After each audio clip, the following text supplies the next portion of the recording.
Hello everyone, my name is Serhan Yilmaz. I'm a PhD student in computer science at Case Western Reserve University, and today I'm going to talk about our study, which is about the robust inference of Kinase activity using functional networks. First, I would like to start by explaining why this problem is important and what data that we have available to solve this problem. So first of all, with the recent developments in mass spectrometry, we have this rich data on phosphorylation, and when complemented by computational algorithms, this phosphorylation data allows the inference of kinase activities based on the phosphorylation of their substrates. And this is helpful because if we have a condition of interest, which could be a disease or this could be a perturbation like a drug, and if we want to investigate the effect of this condition on the signaling network, then we can do that by identifying some key kinases that are dysregulated with the help of these computational algorithms and the phosphorylation data. And this type of analysis has actually led to the development of novel inhibitors for the targeted therapy of various diseases, including cancer, Alzheimer's disease, or Parkinson's disease. So these computational algorithms rely on two types of data. The first one, that's shown on the left, is the kinase substrate annotations, which essentially give information like this kinase phosphorylates this phosphosite. And the second one, shown on the right, is the phosphorylation profile provided by mass spec, which are usually normalized with respect to a control sample and provided in the form of a log fold change.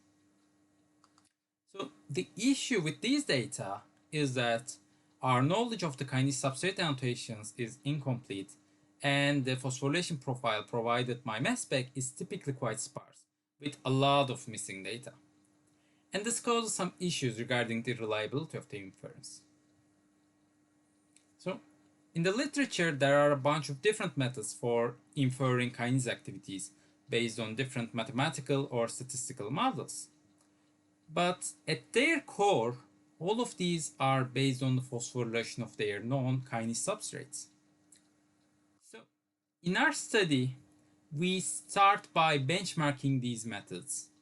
And for this purpose, we utilize a curated dataset on kinase perturbation annotations, which basically give information like this kinase is dysregulated in this perturbation. So while we were doing this benchmarking of the inference methods, we realized that there is this substantial bias in these kinase perturbation annotations. So basically, we observed that there is a big difference in the distributions of kinases with at least one annotation and other kinases in terms of their number of known substrates. In other words, kinases that are a target of a perturbation study have much more known substrates compared to other kinases. So when you think about it, this is not that surprising because if a kinase is well studied and has many known substrates, it is possible to make more confident assessments about them. So they naturally make good candidates as the focus of a new study. So what I'm trying to say is that this imbalance is likely not because of an issue in the data collection step, but rather because the perturbation studies in the literature are mostly focusing on the few rich kinases with a lot of information already available. But be that as it may, we suspected that this bias or this type of imbalance may cause some issues for the evaluation of the inference methods. So we did some analysis on this, and our results supported this suspicion. Basically, we observed that the methods that are biased towards rich kinases typically had higher performance assessments compared to methods that had lower bias. However, when we did a robustness analysis where we hide some portion of the kinase substrate links from the inference methods, we observed that even though the methods biased for rich kinases had higher performance metrics at zero missigness, their performances fall quickly when we introduced missigness. So they were not really robust to missing kinase substrate annotations. In other words, we observed that these methods did not provide robust improvements over one another. So in our study, we aimed to develop a method that can provide a robust improvement. So basically, we wanted a method that can provide consistent improvements in all parts of this x-axis here. So we wanted the performance characteristics like the red kern shown in this figure. For this purpose, we thought that we have this rich information available on functional networks. And perhaps we could use this information on the functional networks to improve the reliability of the inference by considering the inference methods in the context of a network. So, following these thoughts, we come up with an hypothesis. We hypothesize that the dysregulation of a kinase may happen as a result of a coordinated change in the signaling rather than an individual event. And if that is the case, the phosphorylation of sites in the functional neighborhood of a kinase, which are shown as yellow here, may actually be indicative of its activity. So to test this hypothesis, we focused on 4 types of functional information, which are shared kinase interactions, protein-protein interactions, structure distance evidence, and the coevolution evidence. For each of these 4 types of functional information, we again use the benchmarking data of kinase perturbation annotations and compare the distributions of dysregulated kinases with other kinases in terms of the phosphorylation of site in their functional neighborhood. And the good thing here is that we observed a significant difference in the dysregulated kinases for each of these 4 types of functional information. And this is promising because this essentially indicates that these functional information or this idea of functional neighborhood may actually be useful for improving the kinase activity inference methods. So, motivated by these observations, we developed a network-based framework named Recomb.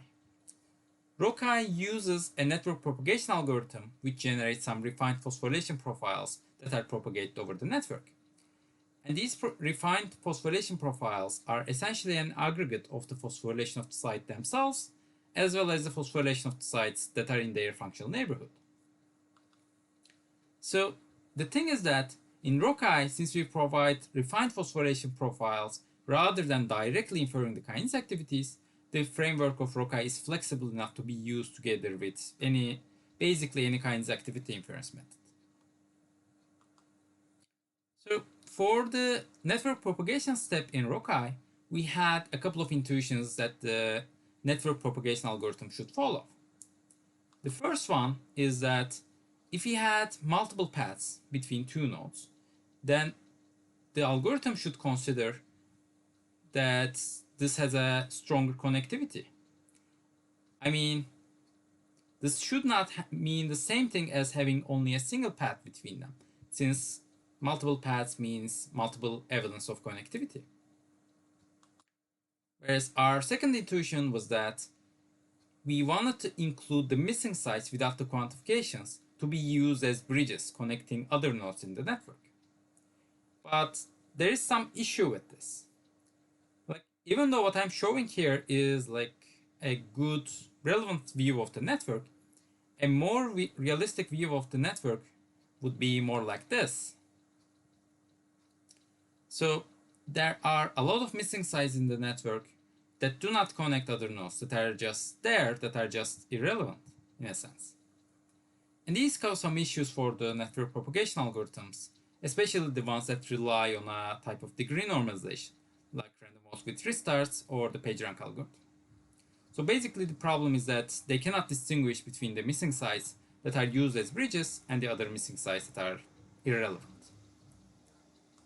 So to overcome these challenges, while also incorporating these intuitions, we developed an electric circuit-based models for propagating the site phosphorylations throughout the functional network. In this network, the functional interactions are modeled as conductance, which are similar to electric currents. This allows some portion of the phosphorylation to be transferred to neighboring nodes. Here, as a network, we have a heterogeneous graph having kinases and phosphosites as nodes, and we also keep the sites without quantifications in the network to be used as bridge nodes. And the reason we are able to do that is because the electric circuits have a useful concept called effective resistance. So I will not go into much detail here, but the important thing here is that this has some intuitive properties like longer paths result in less connectivity, multiple parallel paths between two nodes result in more connectivity, and the presence of a node would only affect the connectivity between two other nodes if it constitutes a path between them. So this last property basically allows us to incorporate the missing size to bridge the connectivity during the network propagation without disturbing the network topology. So after implementing these ideas with an electric circuit-based model and generating the refined phosphorylation profiles in Rockeye through network propagation, we use the existing inference methods to estimate the kinase activities. And for evaluation, we compare the performance of the existing methods with their Rockeye enhanced versions. So first, we benchmark the contribution of Rockeye on a single baseline method of mean substrate phosphorylation. So here, we compare the performance of Rockeye over a gradually added different networks. And again, we do a robustness analysis where we hide some portion of the kinase substrate links to see if the contribution of Rockeye is robust or not. As you can see, Rockeye improves the accuracy of the inference consistently in a robust manner regardless of the missingness, and as we add more functional information, the improvement of Rockeye increases. We also benchmark the stability of the inferred activities.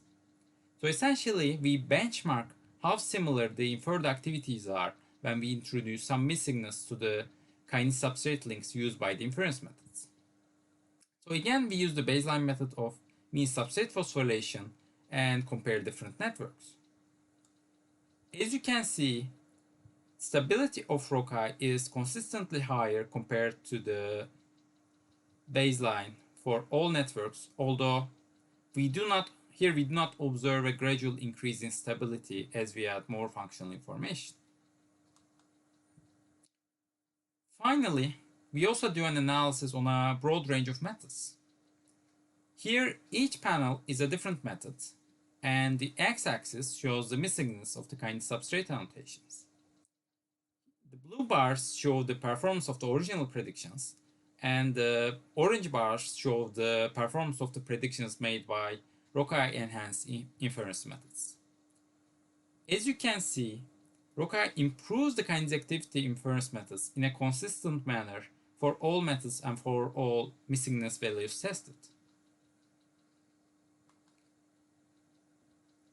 To provide an easy-to-use interface to users, Rockeye is also available as a web application tool at rockeye.io. And to use this web application with your data, you only need a single input file having the phosphorylation data with overall 3 columns: the protein identifier, the position of the site on the protein, and the phosphorylation of the site in the form of a log2 fold change. So, to summarize, we found that the phosphorylation of sites in the functional neighborhood of a kinase are significantly predictive of its activity, and we develop a network-based framework named Rockeye to incorporate this knowledge. We showed that Rockeye consistently enhances the accuracy of the kinase activity inference methods while making them more robust to missing annotations. Finally, for easy accessibility, Rockeye is available as a web application at rockeye.io, which you are more than welcome to try out. So, thank you.